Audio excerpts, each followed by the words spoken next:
Hey guys, and welcome to another Final Fantasy XI video.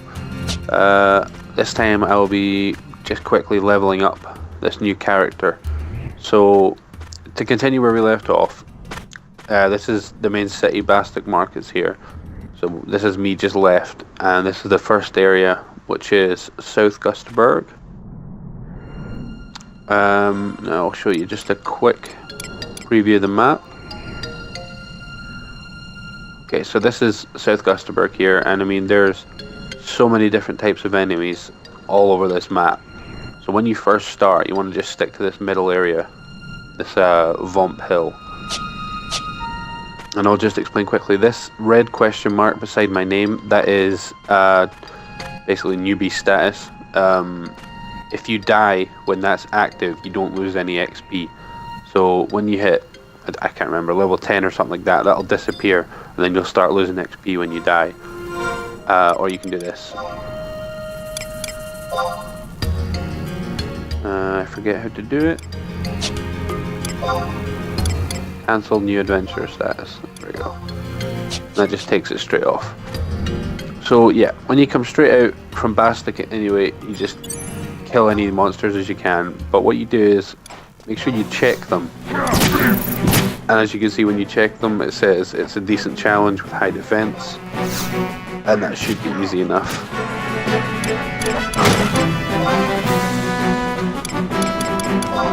Equip my belt and my ring.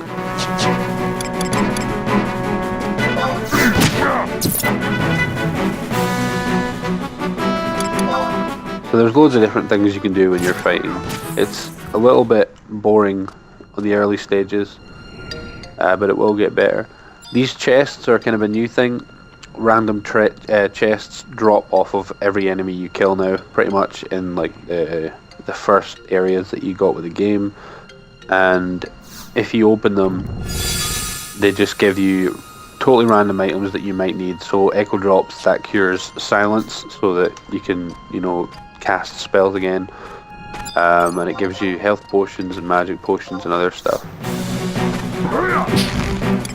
Once again, we'll check the worm. Decent challenge again. There's a bunch of different types of difficulties for enemies now.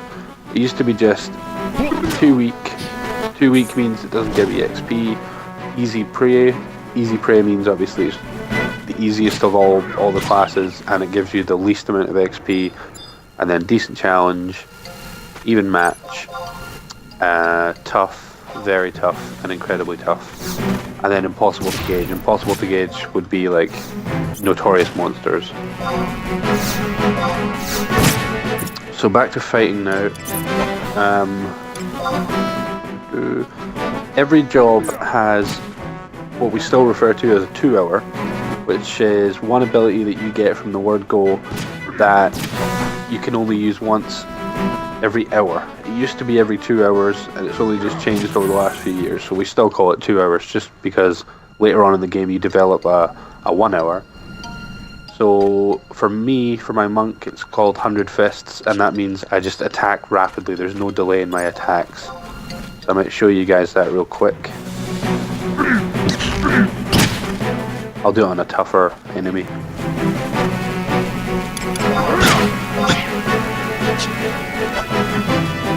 And as you can see on the screen as well, I'm getting a bunch of skill ups. So with each job comes different weapons and stuff. So I'm a monk, so my hand to hand is my main kind of weapon skill up. And then you've got, of course, your evasion, your guarding, parrying, and just all defensive skill ups. Okay, so if we go this way, I will show you guys my 2 hour, which is called 100 Fists.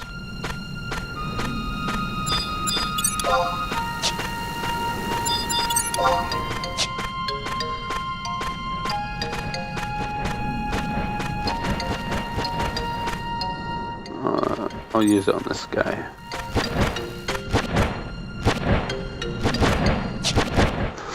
If he stops moving, there we go.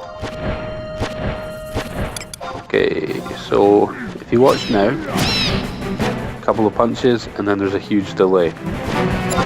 If we activate 100 Fists, can't remember how long it lasts for, just like 15 seconds or 30 seconds, something like that. And as you can see, he's just constantly attacking and doing loads of damage, and his TP is building up. So I'll explain that real quickly as well.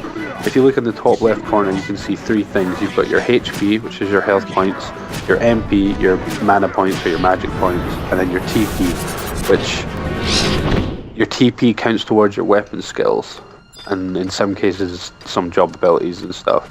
So once my hand-to-hand reaches 5, I will learn my first weapon skill. Now, as your combat skills grow, you gain different weapon skills throughout each stage. So there's my first one there, combo. So I'll show you this one with abilities and then weapon skill, and then go ahead and do it. And it's just a really powerful attack, as you can see there.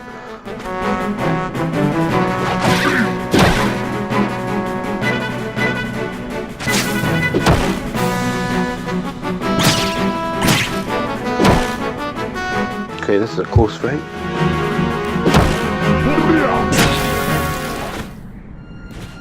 So, back to leveling now. If you go to your status, and you can see your XP that you currently have and how much you need to level up again. And obviously above that you've got your stats as well. So you've got my name, my level, my job, my eye level, which comes in later on after level 99. My health points, mana points, DPs, and then my stats. So you want to keep focus on them, because some enemies will have, you know, status down effects. So if you keep your eyes on the stat screen there, it can check when they wear off and stuff. So let's just level up real quick so I can get my health back.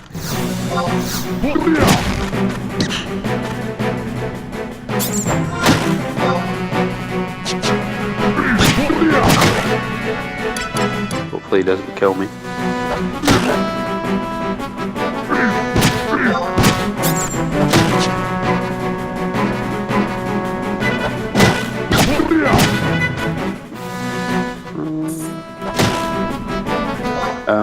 Trust, I will explain in another video. I might explain that with my main character, because he's unlocked a lot of them. So I'll explain that in another video. It's basically just companions that you can summon to fight with you and make life a bit easier.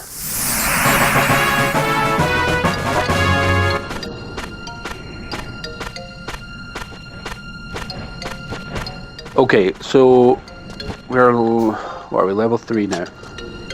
Now you can keep fighting these enemies by all means. I mean, they're still tough, some of them, and you still get a lot of XP from them.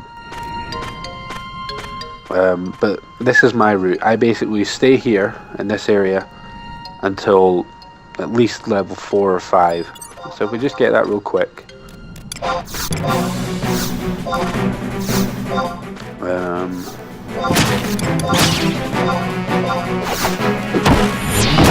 Uh-oh. I'm in trouble. Weapon skill was rubbish.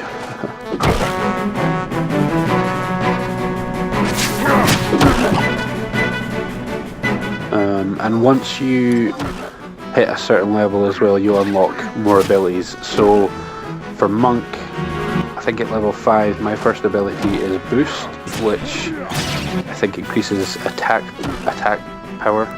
I'll show you just quickly. And your equipment slot, in the bottom of all your equipment you've got your attack and then your defense, and below that is just your elemental effect. So my first ability is Boost, which if I use Boost it gives me so many more attack until I attack something. It'll stack on top of each other, so I can just sit there, hit Boost I think up to 9 times, then it'll greatly increase my attack for my next shot.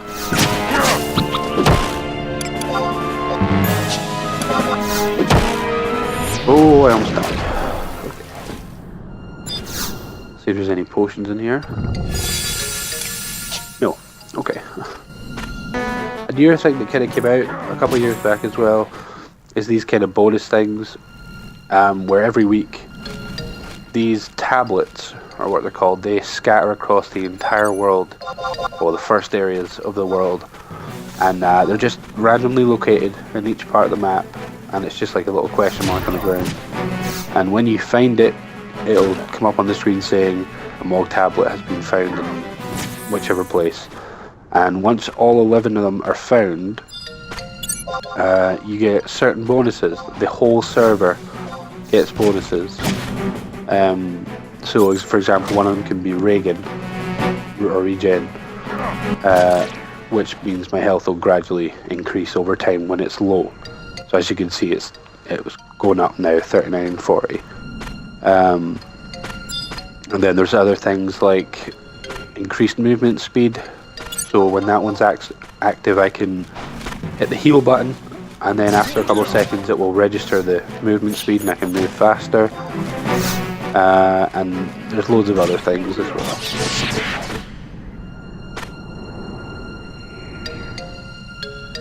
Okay, how much more XP do we need? More.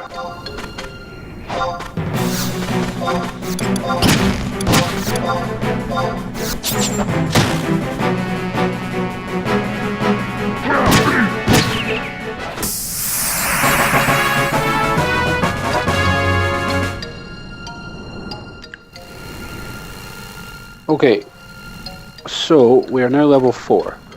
So this is my routine now. Once I hit level 4 or level 5, I head up this hill here to Vomp Hill. The enemies are a little tougher up here, and you have to be a little bit careful in the early levels, because of certain enemies up here. They are a bit tougher, but the only reason I go up here is because it's first of all, it's a habit. Back when money was kind of an issue and hard to get, I used to farm these things, these man-eating hornets. Every time I leveled from 1 to 10, I would just stay on this hill doing a giant loop around the whole thing, killing these hornets and collecting what they drop, which was beehive chips and honey, and they sold quite well back in the day. Okay, so that goblin is facing the other way now. Goblins can just be a little bit tough on the early stages. It's not too bad, but I don't want to risk anything with you guys watching. So anyway, okay, kill this guy.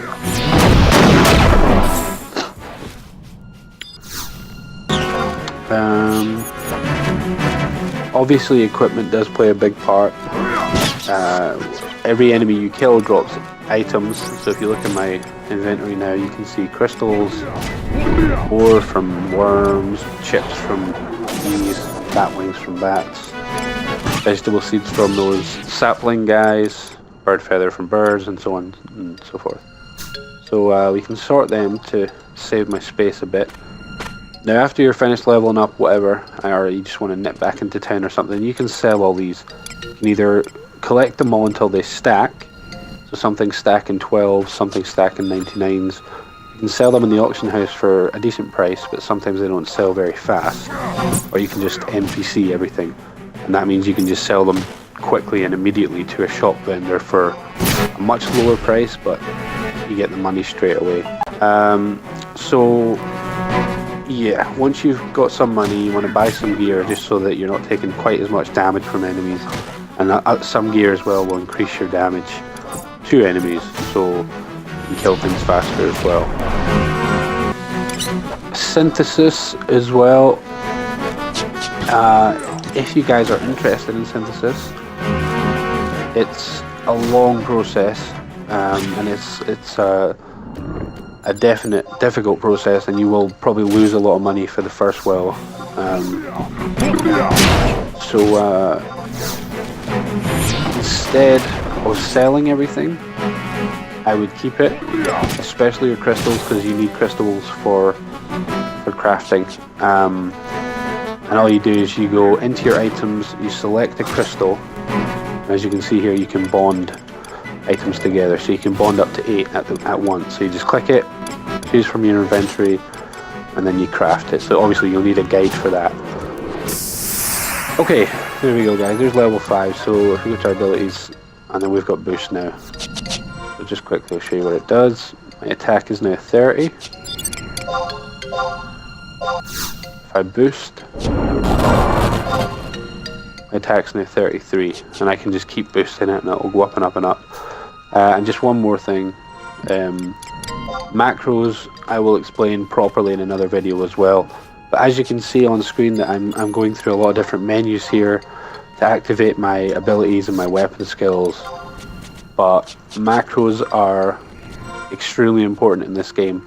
So whether you're on keyboard or controller, it doesn't make a difference, but there's different ways on how they work.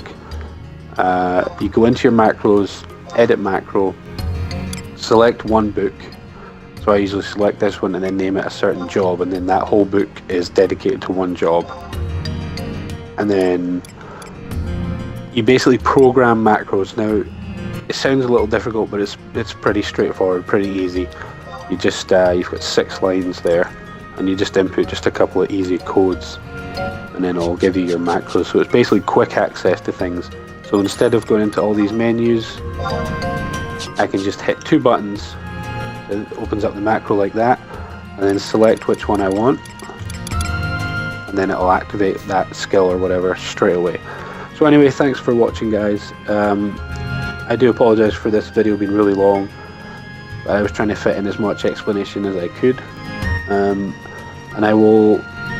the next video I will make, I may skip forward a part. So you've seen pretty much what it takes to level from 1 to 5, and it's pretty similar now until whatever level. I mean, it's pretty similar until you get above 30 and you've got a bunch of different job abilities and stuff. So I might just skip forward after this video and show you some better materials, some new areas and stuff. And obviously I'll explain things that you guys might not know yet. So anyway, thanks for watching, guys. I hope you enjoyed the video, and once again I hope I do reach out to some Final Fantasy fans, because this game is just awesome. And we'll catch you next time. Thanks for watching.